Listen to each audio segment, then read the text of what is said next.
व्याख्या हमने 2 भागों में की है। पहले आधे भाग की व्याख्या का लिंक नीचे दिया गया है और अब हम बाकी बचे आधे भाग की व्याख्या करेंगे।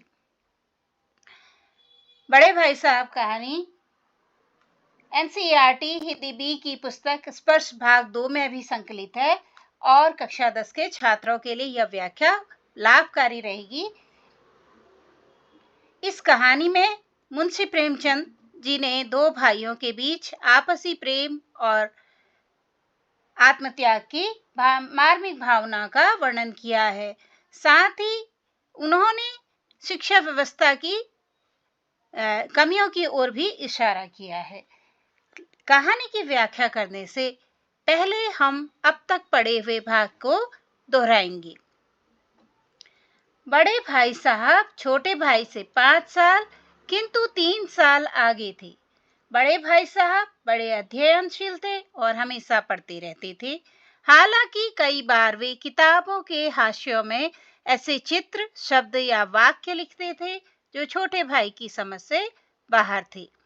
बड़े भाई छोटे भाई को डांटते थे और बड़े होने के कारण यह उनका जन्मसिद्ध अधिकार था। छोटा भाई बड़े भाई का आदर करता था और उनके आदेश को कानून समझता था। छोटे भाई को पढ़ना पसंद न था, उसकी रुचि खेलने में थी और मौका पाते ही खेलने भाग जाता था। खेलने में समय बर्बाद करने पर बड़े भाई छोटे भाई को खूब डांटते थे और उपदेश देते थे। बड़ा भाई उपदेश देने में निपुण था और तरह तरह के उदाहरण देके छोटे भाई को डांटता था और पढ़ने को मजबूर करता था। सालाना परीक्षा में बड़ा भाई फेल हो गया और छोटा प्रथम श्रेणी में पास हो गया। इसके बाद छोटा भाई लापरवाह हो गया और अब वह पहले की तरह बड़े भाई से डरता नहीं था और अपना अधिकांश समय खेल में बर्बाद कर देता था।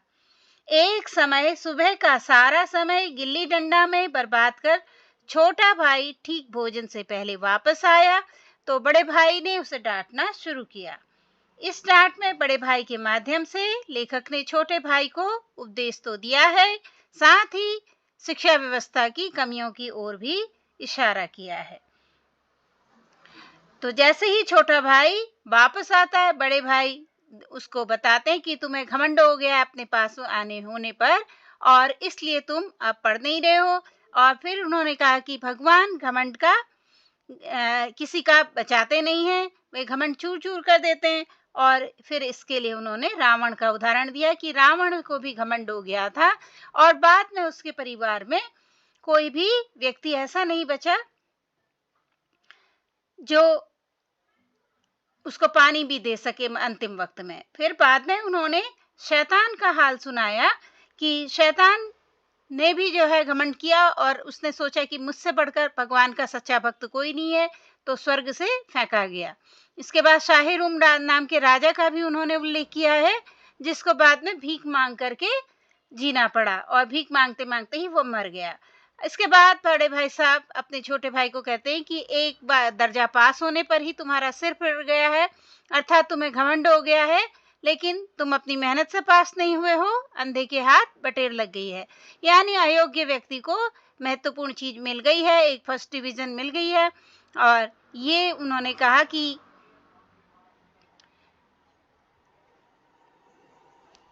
कहा कि ये जो है केवल एक बार हो सकता है, बार बार नहीं। और कभी कभी गुल्ली डंडे से भी अंधा चोट निशान पड़ जाता है, उससे कोई सफल खिलाड़ी नहीं होता।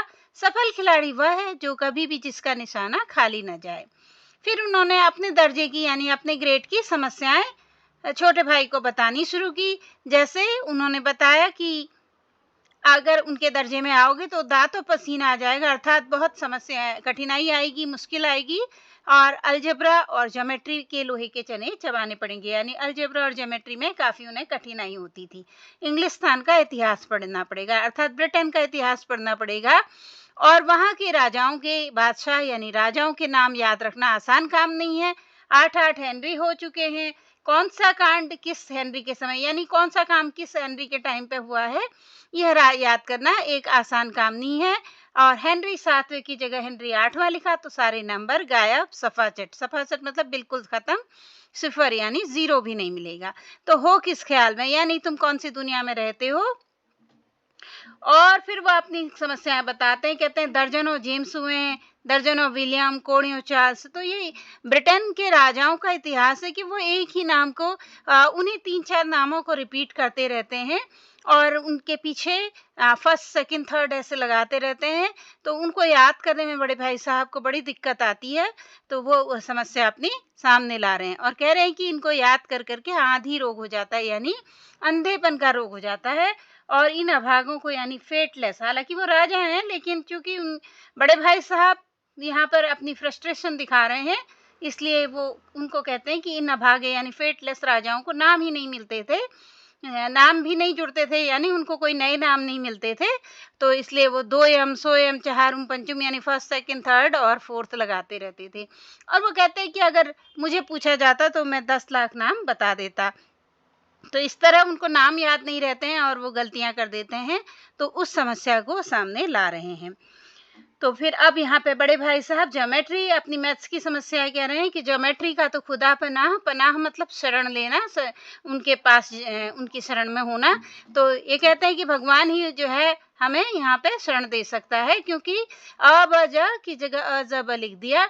यानी अगर कोई एंगल बदल जाता है तो भाई साहब को ये समझ में नहीं आता कि एंगल का नाम गलत होने से क्या फर्क पड़ रहा है। तो और सारे नंबर कट गए। कोई इन निर्दयी मुमतहिनों, मुमतहिन का मतलब है एग्जामिनर और निर्दयी मतलब क्रूअल, जिसको दया ना हो। तो ऐसे एग्जामिनर्स के लिए इनसे पूछता क्यों नहीं है कोई कि अ ब ज और अ ज ब में क्या फर्क है। अगर किसी जो त्रिकोण है या ट्रायंगल या रेक्टेंगल जो भी है, या कोई और दूसरा एंगल है, उसमें अ ब ज की जगह अ ज ब लिख दिया तो क्या फर्क पड़ता है। तो व्यर्थ की बातों के लिए छात्रों का खून क्यों करते हो, यानी उनको क्यों परेशान कर रहे हो। दाल भात, ये एक साधारण सा एग्जांपल दे रहे हैं कि दाल भात रोटी खाई या भात दाल रोटी खाई, तो इसमें क्या रखा है। तो इससे पता चलता है कि भाई साहब को ज्योमेट्री के जो कॉन्सेप्ट है वो क्लियर नहीं है, उनको पता नहीं चलता है कि एंगल्स के नाम बदल जाने से क्या फर्क पड़ता है। तो इसलिए वो यहाँ पर अध्यापक को, शिक्षण व्यवस्था को जो है दोष दे रहे हैं। और वो कहते हैं कि इन परीक्षकों यानी एग्जामिनर्स को जो है क्या परवाह है, उनको कोई केयर नहीं करते हैं बच्चों की, वो तो बस देखते हैं कि जो किताब में लिखा है उसी को हम यहाँ देखना चाहते हैं। वे चाहते हैं कि अक्षर अक्षर रट डालें, बच्चे जो हैं वर्ड टू वर्ड जो हैं बुक्स से याद कर ले। और इस रटंत का नाम, रटंत का नाम यानी ये रॉट लर्निंग की जो मेथड है, भाई साहब जो हैं वो चाहते हैं कि जो नॉलेज है वो प्रैक्टिकल हो। और भाई साहब जो है इस रॉट लर्निंग के सिस्टम से बहुत परेशान दिखते हैं। तो वो इसी कमी की ओर ध्यान दिलाते हुए कहते हैं कि इस रटंत का यानी रॉट लर्निंग का नाम शिक्षा यानी एजुकेशन छोड़ रख लिया है। और ऐसे बेसिर पैर की बात का याद करने से या उनको पढ़ने से हमें क्या फायदा है। बेसिर पैर की बात मतलब स्टूपिड थिंग्स याद करने से हमें क्या फायदा है। और फिर वो कहते हैं कि यह लंब, इस रेखा पर वह लंब गिरा दो, लंब मतलब परपेंडिकुलर, और तो वह आधार से दुगना हो जाएगा। कई बार आपने ऐसे क्वेश्चन देखे होंगे कि परपेंडिकुलर यहाँ पे गिरा है तो फिर उससे उसके बेस से वो डबल हो जाएगा। तो अब ये भाई साहब कहते हैं इससे क्या प्रयोजन है, इसका कोई पर्पस तो है नहीं। प्रयोजन मतलब पर्पस, तो इसका कोई पर्पस तो है नहीं, यानी डबल हो, 4 टाइम्स हो जाए या उसका हाफ ही रहे, आधा ही रहे, मेरी बला से, मेरी बला से मतलब हु केयर्स। तो वो इस बात को समझते नहीं है। जो ज्योमेट्री के जो प्रश्न पूछे जाते हैं बड़े भाई को, वह समझ में नहीं आते हैं कि डबल हो रहा है, ट्रिपल हो रहा है, 4 टाइम्स हो रहा है, इसके पीछे क्या रीजन है। तो वो उसको समझते नहीं है, वो बाय हार्ट करने की कोशिश करते हैं, जिस वजह से उनको नंबर नहीं मिलते हैं। लेकिन बड़े भाई साहब मानते हैं कि परीक्षा में पास होना है तो ये सारा खुरापात याद रखनी पड़ेगी। अब आपने देखा कि बड़े भाई साहब ने हिस्ट्री की समस्याएं बता दी, अपनी इतिहास की और मैथ्स की समस्याएं भी बता दी हैं। अब वह बता रहे हैं लिटरेचर की समस्याएं। कह दिया समय की पाबंदी, समय की पाबंदी मतलब पंक्चुअलिटी। पंक्चुअलिटी पर एक निबंध यानी ऐसे लिखो जो 4 पन्नों से कम ना हो, तो एटलीस्ट 4 पेजेस वो लिखने चाहिए।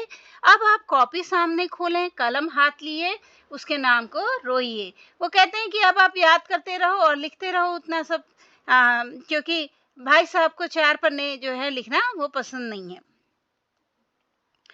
अब बड़े भाई बता रहे हैं कि कौन नहीं जानता कि समय की पाबंदी बहुत अच्छी बात है। वो कहते हैं कि हाँ, पंक्चुअलिटी अच्छी बात है, क्योंकि इससे आदमी के जीवन में संयम यानी एक तरह का बैलेंस या कंट्रोल आ जाता है और दूसरे व्यक्ति का उस पर स्नेह होने लगता है। जब हम अपने जीवन को एकदम बैलेंस तरीके से कंट्रोल्ड वे में जीते हैं, तो दूसरा व्यक्ति जो है उसे प्यार करता है, क्योंकि वो हर काम जो है पाबंद होता है, हर काम समय पे कर लेता है, इसलिए दूसरे लोग उससे रिस्पेक्ट करते हैं, प्यार करते हैं और उससे कारोबार में उन्नति होती है। यानी जो अगर वो व्यक्ति बिजनेस कर रहा है या कोई व्यक्ति बिजनेस कर रहा है, वहां पे अगर पंक्चुअल लोग होंगे तो उनके जो बिजनेस है उसमें प्रोग्रेस हो जाएगी।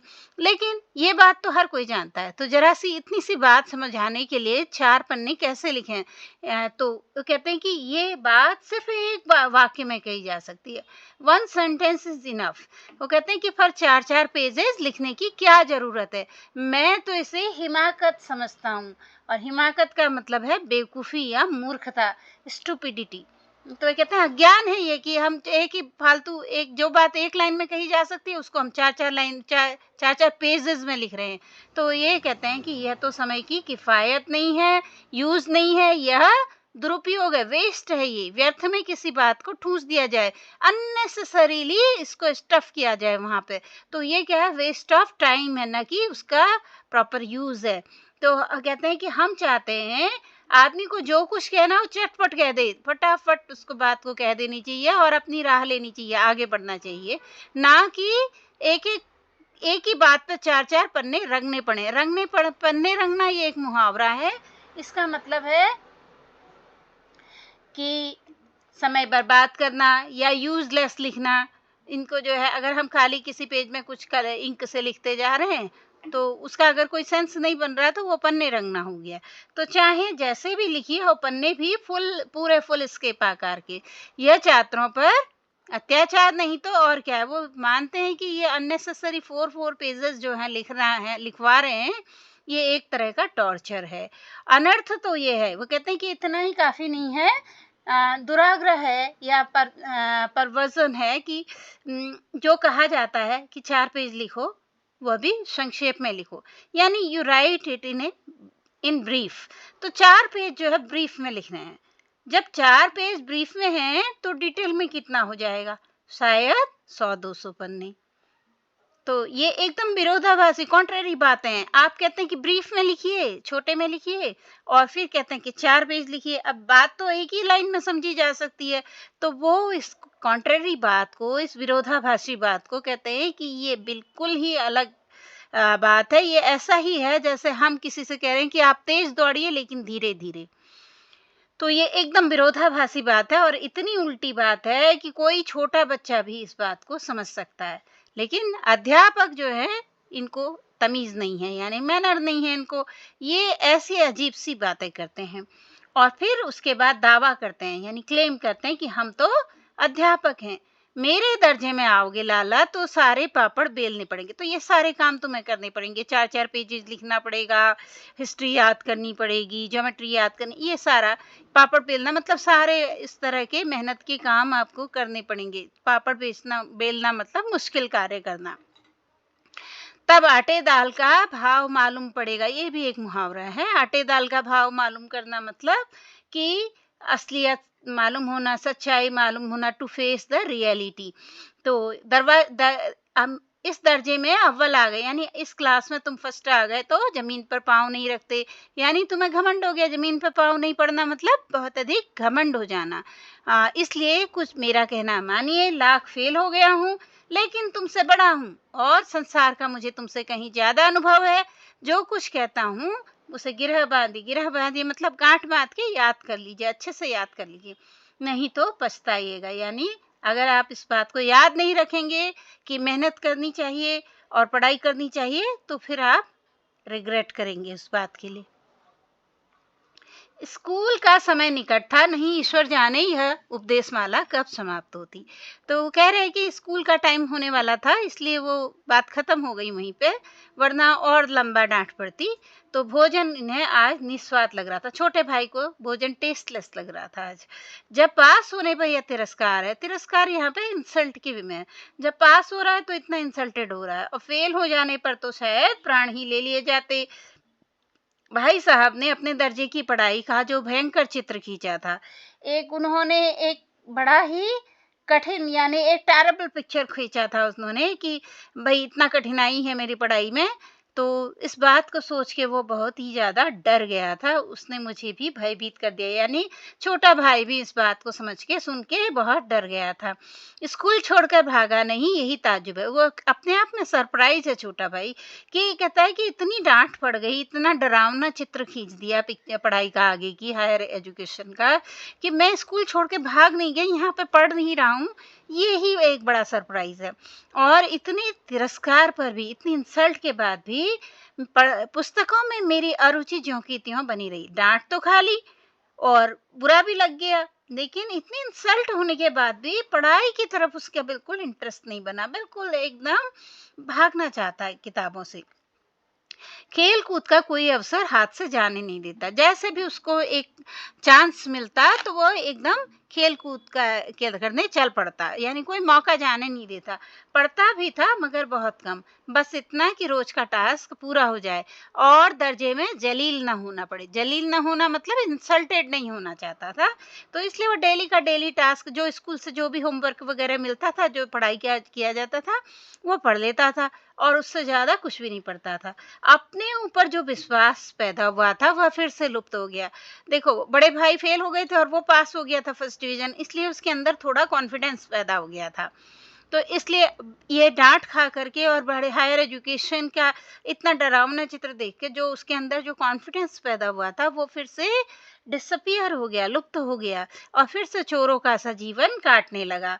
फिर से एक जो है छुप करके वह रहने लग गया, मतलब एक हमेशा दबाव में जैसा रहने लगा। अगले साल फिर से जो है सालाना इम्तिहान हुए, और कुछ ऐसा संयोग हुआ, संयोग मतलब कोइंसिडेंट, इस तरह का कोइंसिडेंट हुआ कि मैं फिर से पास हो गया और बड़े भाई साहब फिर फेल हो गए। मैंने बहुत मेहनत नहीं की थी, पर न जाने कैसे दर्जे में अव्वल आ गया। तो छोटा भाई खुद ही आश्चर्यचकित है, वो बस डेली का टास्क कर लेता था लेकिन और खेलता रहता था बाकी टाइम। इस बार जो है उसने ज्यादा पढ़ाई भी नहीं की थी, लेकिन फिर भी दर्जे में अव्वल आ गया था। मुझे खुद अचरज हुआ था। और दूसरी तरफ भाई साहब ने क्या किया था? भाई साहब ने प्राणांतक परिश्रम किया था। प्राणांतक परिश्रम क्या है? मतलब कि उन्होंने बहुत ज्यादा मेहनत की थी। टॉयल टू डेथ, प्राणांतक मतलब टॉयल टू डेथ, यानी इतनी अधिक मेहनत करना प्राण के अंत होने तक, मरने तक, यानी मर नहीं गए थे, एक ये कहने का तरीका है कि इतनी अधिक मेहनत करी थी जितनी कि प्राण निकलने तक, ऐसी मेहनत की थी, इतना परिश्रम किया था। यानी सीधे शब्दों में, दूसरे शब्दों में कह रहे हैं कि भाई साहब ने बहुत अधिक मेहनत की थी और कोर्स का एक एक शब्द चाट गए थे, यानी याद कर लिया था उन्होंने। 10 बजे रात तक कैसे पढ़ते थे? रात के 10 बजे तक पढ़ते थे, उधर सुबह 4 बजे भोर से मतलब अर्ली मॉर्निंग, डॉन में उठ जाते थे सुबह, मॉर्निंग 4 o'clock, और 6 से 9:30 तक स्कूल जाने के पहले। मुद्रा कांतिहीन हो गई थी, तो जो उनका फेस था वो बिल्कुल ही डल हो गया था, उसकी चमक खत्म हो गई थी, शाइनिंग खत्म हो गई थी, उनका जो अपीयरेंस था, लुक था, वो बिल्कुल डल सा हो गया था। परंतु फिर भी वो फेल हो गए, इतनी मेहनत करने के बाद भी वो फेल हो गए। मुझे उन पर दया आती थी, भाई साहब को देखकर छोटे भाई को दया आती थी, और नतीजा यानी रिजल्ट सुनाया गया तो वह रो पड़े, क्योंकि वह फेल हो गए थे, और उनके फेल होने पर छोटा भाई भी रोने लगा। अपने पास होने वाली खुशी आधी हो गई, तो जितना वो अपने पास होने पर खुश हुआ था, बड़ा भाई फेल हो गया यह देख करके वह दुखी हो गया। मैं भी फेल हो गया होता तो भाई साहब को इतना दुख न होता, लेकिन विधि की बात कौन टाले, यानी जो हमारे भाग्य में, विधि की बात मतलब जो फेट में है, जो हमारे भाग्य में है, हु कैन चेंज इट। तो कहने का मतलब है कि भाई साहब मेहनत करके भी पास नहीं हुए, और छोटा भाई खेलता कूदता और थोड़ा बहुत पढ़ता हुआ भी पास हो गया। तो इसको वो छोटा भाई इस तरह से कह रहा है कि जो भाग्य में लिखा है, फेट में है, वो बदल नहीं सकता, no one can change it. तो इसीलिए अब जो है मेरे और भाई साहब के बीच में केवल 1 दर्जे का अंतर रह गया। यानी पहले 3 दर्जे का था, फिर 2 का रह गया, अब 1 दर्जे का अंतर रह गया, 1 ही क्लास का अंतर रह गया, गैप रह गया। तो मेरे मन में एक कुटिल भावना उदय हुई। छोटे भाई के मन में एक क्रूक आइडिया आया। क्या क्रूक आइडिया आया कि अगर बड़े भाई साहब 1 साल और फेल हो जाएं तो मैं उनके बराबर हो जाऊंगा। तो उसके दिमाग में एक आइडिया आया कि भाई साहब 1 साल और फेल हो जाएंगे तो बड़ा आराम हो जाएगा, मैं उनके इक्वल हो जाऊंगा, सेम क्लास में हो जाऊंगा। तो फिर वह किस आधार पर मेरी फजीहत कर सकेंगे, यानी जब सेम ही क्लास में होंगे तो किस बात में वो डांटेंगे। लेकिन मैंने इस विचार को दिल से बलपूर्वक निकाल डाला। देखो, एक तो वो अपने बड़े भाई का बहुत ही रिस्पेक्ट करता था और दूसरा वो भाई के फेल होने से दुखी था। लेकिन मन में एक, चूंकि बड़ा भाई डांटता रहता था तो एक कहीं से एक वो भी था, दुख भी था कि एक मतलब क्रोध भी था, एक रोष था उसके अंदर कि बड़ा भाई डांटता है, इंसल्ट करता है, तो इसलिए उसके मन में ये भी था कि एक बार और फेल हो जाए तो हम दोनों इक्वल सेम क्लास में हो जाएंगे। तो इस बुरी विचार को उसने दिल से निकाल लिया, क्योंकि उसने यह सोचा कि आखिर वह मुझे मेरे हित के विचार से ही तो डांटते हैं। क्यों डांटते हैं बड़े भाई? क्योंकि वो उसका भला चाहते हैं, अच्छा ही चाहते हैं। इसलिए भले ही मुझे उस वक्त अप्रिय लगता, बुरा लगता, डांट खाना किसे पसंद है? किसी को नहीं। तो इसलिए भले ही डांट खाते वक्त मुझे बुरा लगता है, लेकिन यह उनके उपदेशों का असर है, क्योंकि वो बार बार प्रीचिंग करते रहते हैं, उसको एक डांटते रहते हैं। इस वजह से ही मैं लगातार दनादन मतलब फटाफट पास होता जाता हूँ, लगातार हर क्लास में पास होता जा रहा है। और सिर्फ पास नहीं हो रहा है, बल्कि इतने अच्छे नंबरों से, इतने अच्छे अंकों से पास हो रहा है। इसका क्रेडिट वो अपने बड़े भाई को ही दे रहा है कि अगर बड़ा भाई उसे डांटता फटकारता नहीं, उसको स्कोल्डिंग नहीं करता, तो शायद वो इतने अच्छे अंकों से पास नहीं होता। तो छोटा भाई अपने मन में जानता है कि जो भी उसे डांट फटकार में हो रही है उसका क्रेडिट वो अपने बड़े भाई को देता है कि उस वजह से मैं पास हो रहा हूँ। अब भाई साहब कुछ नरम पड़ गए। अब पहले की तरह भाई स्ट्रिक्ट नहीं रहे, थोड़े सॉफ्ट हो गए और कई बार ऐसे डांटने के अवसर भी पाए जिसमें उन्होंने धीरज से काम लिया। कई बार ऐसा देखा कि वो डांट सकते थे उन कामों को करने पर, परंतु उन्होंने थोड़ा धीरज से यानी पेशेंस से काम लिया और उन्होंने डांटा नहीं, अवॉइड कर दिया। शायद वह खुद समझने लगे थे कि मुझे डांटने का अधिकार उन्हें नहीं रहा, और रहा भी तो बहुत कम। तो शायद वो ऐसा सोचते थे कि अब उन्हें डांटने का अधिकार नहीं रहा, राइट नहीं रहा, या रहा भी, क्योंकि 1 ही साल का गैप है दोनों के बीच में। तो यह सब देखकर मेरी स्वच्छंदता भी बढ़ी, तो उसकी जो फ्रीडम थी वो और बढ़ गई और मैं उनकी सहिष्णुता का अनुचित लाभ उठाने लगा। सहिष्णुता मतलब टॉलरेंस। तो वो कहता है कि जो उनका टॉलरेंस था कि वो देख लेते थे और अवॉइड करते थे, नेग्लेक्ट करते थे उसकी गलतियों को, तो इस टॉलरेंस का वो अनुचित फायदा उठाने लगा। और मुझे कुछ ऐसी धारणा हुई कि मैं पास हो ही जाऊंगा, पढ़ूं या ना पढ़ूं। देखिए, छोटा भाई जो है वो बड़ा ही हाँ, उसका दिमाग जो है ना बड़ा ही बच्चे जैसा है। वो पहले भी जैसे ही 1 क्लास पास हो गया था तो उसने पढ़ाई बंद कर दी थी और खेल कूद में फोकस हो गया था। फिर बड़े भाई के डांटने से वापस बैक टू ट्रैक आया।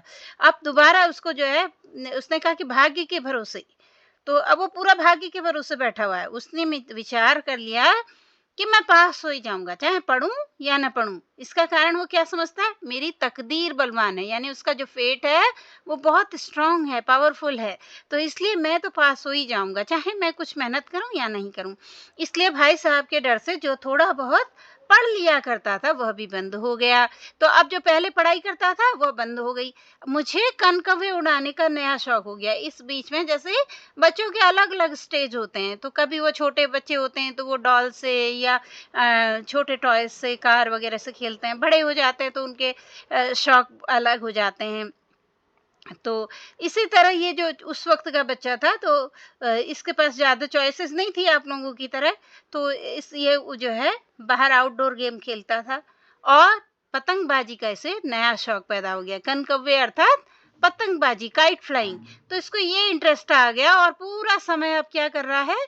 काइट फ्लाइंग के जो ही पतंगबाजी यानी पतंग खेल उड़ाने में ही पूरा टाइम बर्बाद कर रहा है। फिर भी मैं भाई साहब का अदब करता था। देखो, हालांकि वो अब डरता नहीं है, लेकिन वो उनकी स्पेशली सामने से रिस्पेक्ट करता है और उनकी नज़र बचा के कनकव्वे उड़ाता था। हालाँकि वो ज़्यादा केयर नहीं करता था, लेकिन फिर भी वो भाई साहब को दिखाता नहीं था। तो वो उनसे छिप करके कनकव्वे यानी पतंग उड़ाता था।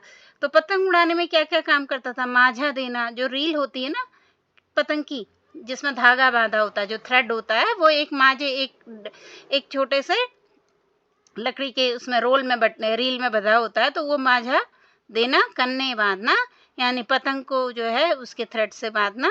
और पतंग टूर्नामेंट की तैयारियां, तो पतंग के भी टूर्नामेंट होते हैं, तो बच्चों के अपने टूर्नामेंट चलते होंगे, उन सब की जो प्रिपरेशन है वो सब गुप्त रूप से, एक सीक्रेट रूप से सॉल्व की जाती थी, हल की जाती थी, अर्थात सॉल्व की जाती थी।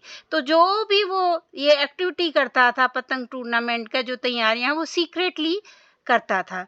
और वो भाई साहब, इसका कारण ये था कि वो, हालांकि अब इतना डरता नहीं है, लेकिन वो सामने दिखाना चाहता है कि आई स्टिल रिस्पेक्ट यू। तो वो इसलिए वो है भाई साहब को कोई संदेह न करने देना चाहता था, कोई डाउट में नहीं रखना चाहता था कि उनका सम्मान और लिहाज मेरी नजरों में कम हो गया। वो भाई साहब को प्रिटेंड करता था कि मैं आई स्टिल रिस्पेक्ट यू।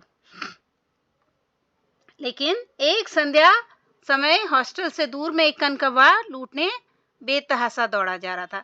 बहुत तेजी से भागते हुए बच्चे जा रहे हैं और एक कनकव्वा जो है पतंग उड़ रही है और बच्चे सारे दौड़ते हुए तेजी से जा रहे हैं। सब कहाँ को देख रहे थे? पतंग की तरफ देख रहे थे। आंखें आसमान की तरफ थी और मन उस आकाशगामी पथिक की तरफ। आकाशगामी पथिक किसे? आकाश में जो जा रहा है वो व्यक्ति। ठीक है, तो आकाश में क्या जा रहा है? पतंग जा रही है। तो इसलिए यहाँ पे आकाशगामी पथिक किसे कहा गया? पतंग को कहा गया, जो मंद गति से झूमता हुआ पतन की ओर चला जा रहा है। अब वो धीरे धीरे फिसलता हुआ कहाँ जा रहा है? पतन, नीचे गिर रहा है। मानो कोई आत्मा स्वर्ग से निकलकर विरक्त मन से नए संस्कार ग्रहण करने जा रही हो। तो उन्होंने बड़े ही साहित्यिक तरीके से इस बात को समझाया। पतंग क्या है? धीरे धीरे ऐसे से, एक सीधे उतरती नहीं है नीचे पतंग। पतंग कैसे उतरती है? नीचे ऐसे गोल गोल गोल, आगे पीछे ऐसे होती हुई उतरती है। तो इसको इन्होंने कैसे दिखाया है? मानो कोई आत्मा, कोई जो सोल है, नई सोल, वो स्वर्ग से निकलकर स्वर्ग से नीचे गिर गई है, विरक्त मन से डिटैच हो गई वहां से, और फिर नए संस्कार ग्रहण करने जा रही हो। स्वर्ग से नीचे गिर गई है और अब धरती पर नया जीवन लेने जा रही हो। तो इस पतंग के गिरने को उन्होंने कैसे दिखाया? मानो पतंग कोई नया स्वर्ग से गिरा हुआ कोई आत्मा है, कोई सोल है नई, और वो अब धरती में नया जीवन लेने जा रही है। और इधर बच्चे कैसे दौड़े? पूरी एक सेना, एक टीम जो है पूरी, उनके लग्गे और झाड़दार बांस लेके इनका स्वागत करने को दौड़ी आ रही है। सारे बच्चे भाग रहे हैं और उन्होंने हाथों में बड़ी बड़ी लकड़ियां ले रखी हैं और बैम्बू के झाड़ वाले बुशी बैम्बू स्टिक्स ले रखे हैं, ताकि उसमें पतंग की वो डोरी फंस जाए। और क्योंकि बच्चे हैं ना, तो वो जो सबसे पहले पकड़ लेगा उसकी पतंग हो जाएगी, इसलिए हर कोई जो है लकड़ियां लेकर के चल रहे हैं, ताकि उनकी स्टिक में वो पतंग की थ्रेड जो है, डोर है, वो फंस जाए और पतंग उनकी हो जाए। तो इस सब में वो इतने ज्यादा इन्वॉल्व हो गए थे कि किसी को अपने आगे पीछे की खबर नहीं थी। आगे पीछे की खबर न होना यानी they were not aware of their surroundings. तो अपने आसपास में क्या हो रहा है इस सब से उन्हें कोई मतलब नहीं था। They were totally focused on this kite. तो मानो उस पतंग के साथ ही आकाश में उड़ रहे हो। तो उनको देख करके ऐसा लग रहा था जैसे वो जमीन में नहीं है, आकाश में पतंग उड़ रही है और बच्चे नीचे उड़ रहे हैं, नीचे चल रहे हैं, भाग रहे हैं। लेकिन उनको देख करके ऐसा लग रहा है वो जमीन में नहीं है, मानो वो भी आकाश में, बच्चे सारे आकाश में ही हैं, क्योंकि वो इस तरह से चल रहे हैं, इस तरह से भाग रहे हैं कि जैसे सब कुछ समतल है, प्लेन है एवरीथिंग। और ना मोटर कारें हैं, ना ट्राम है, ना गाड़ियां हैं, कुछ नहीं है। ना तो मोटर कारें हैं, ना ट्राम है, ना गाड़ियां हैं, कुछ नहीं है वहाँ। वो बिना किसी चीज से अवेयर हुए, यानी धरती में क्या क्या चीजें हैं उनसे डरे बिना, वो पूरे ध्यान से फोकस्ड है पतंग को पकड़ने के लिए। तो सहसा मतलब सडनली क्या हुआ? भाई साहब से मेरी मुठभेड़ हो गई। अचानक से भाई साहब सामने आ गए। वे शायद बाजार से लौट रहे थे।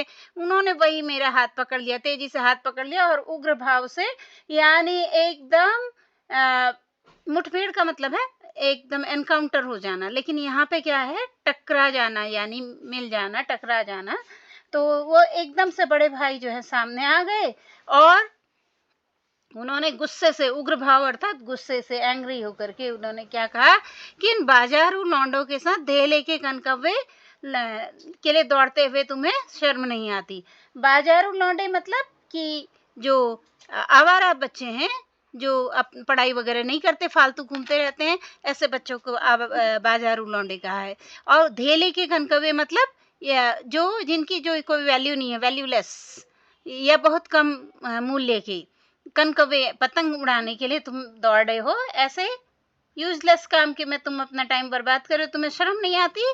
तुम्हें क्या इसका भी कुछ लिहाज नहीं कि आप नीची जमात में नहीं हो बल्कि 8वीं जमात में आ गए हो? तुम्हें कुछ शर्म वगैरह है या नहीं कि तुम 8th क्लास में आ गए हो और मेरे से केवल एक दर्जा 1 क्लास नीचे हो? आखिर आदमी को कुछ अपनी पोजीशन का भी ख्याल करना चाहिए। वो कहते हैं कि तुम्हें अपनी पोजीशन का भी कुछ ध्यान रखना चाहिए, ऐसे ही भाग रहे हो ये बिना, जो बच्चे आवारा बच्चे हैं उनके साथ घूमते हुए भाग रहे हो। फिर भाई साहब उपदेश देने लगे, एक जमाना था कि जो लोग 8वां दर्जा पास करके नायब तहसीलदार हो जाते थे। तो एक नायब तहसीलदार बड़ी पोस्ट थी है। नायब तहसीलदार क्या करते हैं? जमीन का लेखा जोखा रखते हैं।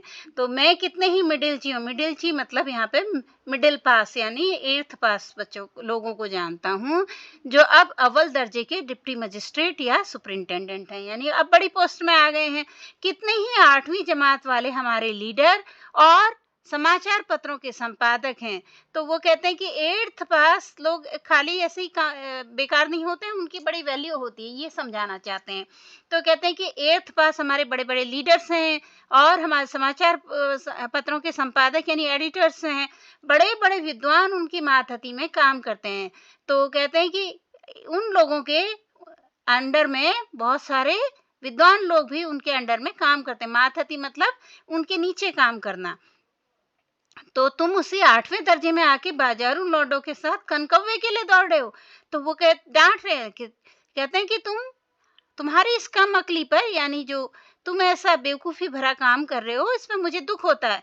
तुम जहीन हो। देखो पहली बार भाई साहब ने कहा कि जहीन हो। जहीन मतलब इंटेलिजेंट हो, इसमें कोई शक नहीं। लेकिन वह जेहन किस काम का, यानी वो बुद्धि, वो ज्ञान किस काम का जो हमारे आत्म गौरव की हत्या कर डाले।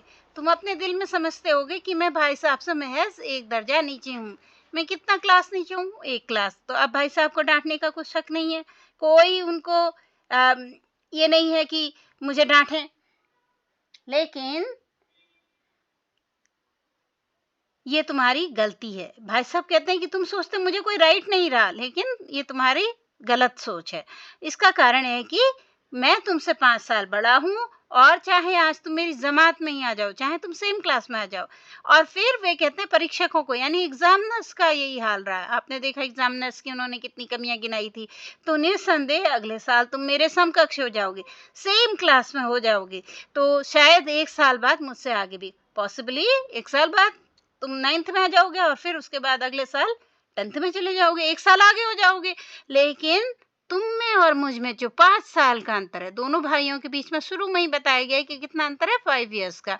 तो वो जो गैप है उसको तुम क्या, खुदा भी, भगवान भी आकर के उसे मिटा नहीं सकते। ऐसा बड़े भाई साहब उसको समझाते हैं। मैं तुमसे 5 साल बड़ा हूं और हमेशा रहूंगा। मुझे दुनिया का और जिंदगी का जो तजुर्बा है तुम उसकी बराबरी नहीं कर सकते। बड़े भाई कहते हैं कि मुझे जो नॉलेज है, जो मुझे एक्सपीरियंस के द्वारा मिली है विद द टाइम, उसका तुम बराबर नहीं कर सकते, तुम उसके इक्वल नहीं हो सकते। भले ही बुकिश लैंग्वेज में तुम MA कर लो, DPhil कर लो, DLit कर लो, कितना ही पढ़ाई कर लो, लेकिन तुम एक्सपीरियंस वाइज मेरे बराबर नहीं हो सकते, इक्वल नहीं हो सकते। तो समझ, क्योंकि भाई साहब का मानना है कि समझ किताबें पढ़ने से नहीं आती है। जो हमें बुद्धि है या हमें जो ज्ञान है या सोच समझ है, जो हमारी समझदारी, वो हमें सिर्फ बुकिश नॉलेज से नहीं आती है। फिर वो अपनी माँ का एग्जाम्पल देते हैं कि हमारी अम्मा ने कोई दर्जा पास नहीं किया, अम्मा जो है इलिटरेट है, अनएजुकेटेड है। तो कहते हैं उन्होंने कुछ नहीं पढ़ा। और दादा ने भी 5th 6th 5वीं 6ठी जमात से आगे नहीं गए, दादा भी 5th 6th से आगे नहीं पढ़े। लेकिन हम चाहे सारी दुनिया की विद्या पढ़ लें, अम्मा और दादा को हमें समझाने और सुधारने का, करेक्ट करने का हमें उन्हें हमेशा अधिकार रहेगा, राइट रहेगा। और उसका कारण ये नहीं है कि वे हमारे जन्मदाता हैं। देखो, जन्मदाता होने के कारण हमें डांटे ऐसा नहीं है, बल्कि इसलिए उन्हें अधिकार है क्योंकि उन्हें हमसे ज़्यादा तजुर्बा है। जितनी हमारी उम्र होती जाती है, हमें जो है एक्सपीरियंस समाज में कैसे रहना है, क्या परिस्थिति में कैसे बिहेव करना है, वो सब हमें एक्सपीरियंस होता जाता है। तो यही वो कह रहे हैं कि मुझे एक्सपीरियंस उनको जिस तरह से मुझे 5 साल का अधिक अनुभव है तुमसे, ऐसे ही हमारे माता-पिता को हमसे बहुत ज़्यादा अनुभव है। तो इसलिए उन्हें हमें समझाने का और हमें करेक्ट करने का, सही रास्ता दिखाने का अधिकार है। तो फिर वो कहते हैं कि अमेरिका में किस तरह की राज्य व्यवस्था मतलब पॉलिटी, किस प्रकार की पॉलिटिक्स है, यानी मोनार्की है या वहाँ पे डेमोक्रेसी है, किस तरह की राज्य व्यवस्था, ये सब उन्हें पता नहीं है माता-पिता को। 8वें हेनरी ने कितने विवाह किए, ये भी नहीं मालूम है। आकाश में कितने नक्षत्र मतलब तारे या स्टार्स, आकाश में कितने स्टार्स हैं, ये भी माता-पिता को मालूम नहीं हो सकता है। लेकिन ये सब ना मालूम हो कोई बात नहीं, हजारों ऐसी बातें हैं, इसके दुनियादारी की ऐसी बहुत सारी बातें हैं जिनका ज्ञान उन्हें हमसे और तुमसे ज्यादा है। इसलिए माता-पिता को हमें डांटने का अधिकार है। फिर वो कहते हैं कि देव न करे, यानी ईश्वर न करे, भगवान न करे, आज मैं बीमार हो जाऊं तो तुम्हारे हाथ पांव फूल जाएंगे। हाथ पांव फूल जाना एक मुहावरा है। इसका अर्थ है घबरा जाना, भय बहुत ज्यादा घबरा जाना, भयभीत हो जाना। ठीक है, तो दादा को तार देने के सिवा तुम्हें और कुछ न सूझेगा। तो कहते हैं कि तुम इतने डर जाओगे, घबरा जाओगे कि तुम्हें कुछ और नहीं सूझेगा कि दादा को तार दे दें। तार का मतलब है कि टेलीग्राम करना। पहले के समय में आज जैसे आप एसएमएस कर देते हैं या आप व्हाट्सएप में मैसेज भेज देते हैं, वो पुराने समय में पोस्ट ऑफिस के द्वारा मैसेज भेजे जाते थे। उस सेवा को तार देना या टेलीग्राम भेजना कहा जाता था। गांव की भाषा में तार देना और अंग्रेजी में टेलीग्राम भेजना। तो तुम्हारी जगह पे दादा हो तो किसी को तार न दें, न घबराएं, न बदहवास हो। बदहवास मतलब बहुत अधिक घबरा जाना। तो पहले खुद मरज मतलब जो बीमारी है, जो सिकनेस है, उसका रीजन जान के उसका इलाज करेंगे और अगर सफल ना हुए तो किसी डॉक्टर को बुलाएंगे। लेकिन ऐसा नहीं कि दुनिया भर के रिश्तेदारों को जो है कॉल करके बुला लें। बीमारी तो खैर बड़ी चीज है, वो कहते हैं बीमारी बड़ा एग्जाम्पल है। हम और तुम तो इतना भी नहीं जानते कि महीने भर का खर्च महीना भर कैसे चले। वो कहते हैं कि हम इतने समय से साथ रह रहे हैं, अभी तक हम ये मैनेज नहीं कर पा रहे हैं कि एक महीने में जितना हमें खर्च मिलता है घर से, उसको महीने भर कैसे चलाएं। और जो कुछ दादा भेजते हैं, जो भी पैसे उनके पिताजी भेजते हैं, उसको 20-22 तारीख तक ही खर्च कर लेते हैं और फिर उनके पास पैसे को मोहताज हो जाना है, मतलब पैसे के लिए तरस जाना, पैसों की कमी हो जाना। तो कहते हैं कि पैसे को मोहताज हो जाते हैं, उनके पास पैसे खत्म हो जाते हैं तो फिर क्या करते हैं, नाश्ता बंद हो जाता है। धोबी यानी वॉशरमैन और नाई यानी बार्बर उससे मुंह चुराने लगते हैं। मुंह चुराने मतलब उनसे छिपने लगते हैं, उनसे दूर हट जाते हैं। वह सब खर्चे वो बंद कर देना चाहते हैं। लेकिन आज हम और तुम जितना खर्च कर रहे हैं, उसके आधे में दादा ने अपनी उम्र का बड़ा भाग इज्जत और नेक नामी, इज्जत मतलब विद रिस्पेक्ट और नेक नामी मतलब गुड नेम, उसके साथ निभाया है। और कुटुंब का पालन, कुटुंब मतलब फैमिली का पालन किया है उन्होंने। तो दादा वो कहते हैं कि जितना हमें 2 भाइयों को खर्च देते हैं, उससे आधे में जो है दादा ने अपनी फैमिली को उनको मैनेज किया है और उसमें 9 आदमी थे टोटल, जो है 9 मेंबर्स थे पूरी फैमिली में। अब अपने परिवार का उन्होंने एग्जाम्पल दे दिया। अब वो हेडमास्टर साहब का एग्जाम्पल देते हैं कि हेडमास्टर साहब को ही देखो एमए है कि नहीं। वो कहते हैं कि हेडमास्टर साहब भी एमए है, लेकिन यहाँ के नहीं, वो ऑक्सफोर्ड यूनिवर्सिटी का नाम आपने पढ़ा होगा। तो ये आज भी बहुत फेमस यूनिवर्सिटी है, उस वक्त की ये सबसे बड़ी यूनिवर्सिटीज में मानी जाती थी। तो वहाँ से जो हेडमास्टर साहब हैं वो एमए करके आए हुए थे। तो उस वक्त एमए करना बड़ी बात थी, तो इसलिए हेडमास्टर साहब को कितने सैलरी मिलती थी, 1000 रुपये।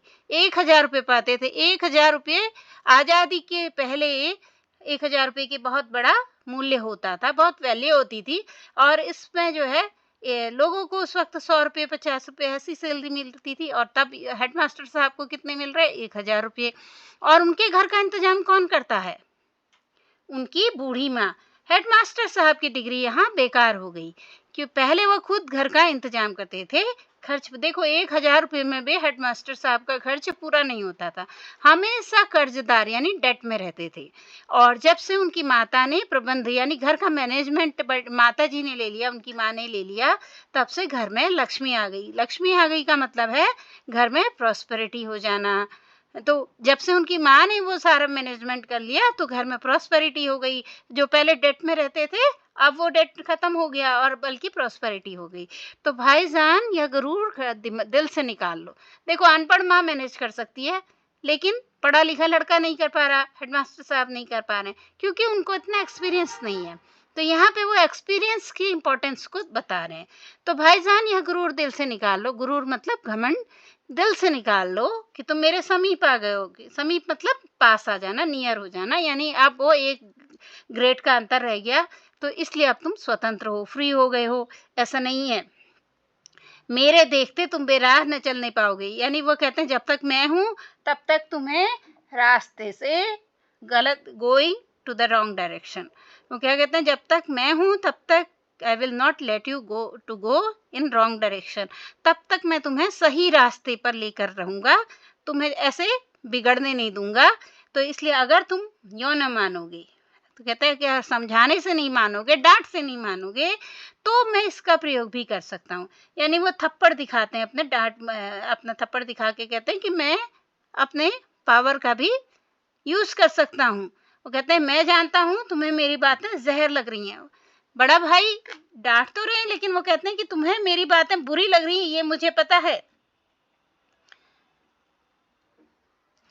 अब उनकी इस नई युक्ति से मैं नतमस्तक हो गया। अब तक भाई जो है हमने डांट ही रहे थे, अब क्या हुआ, उन्होंने मारने पीटने के भी और रीजन भी बताया उन्होंने कि मैं तुमसे बड़ा हूँ, मुझे ज्यादा अनुभव है, इसलिए मैं तुम्हें डांट सकता हूँ, और भले ही हम बराबर क्लास में आ जाएं और तुम मेरे से ज्यादा पढ़ लो तभी भी मैं तुम्हें डांट सकता हूँ।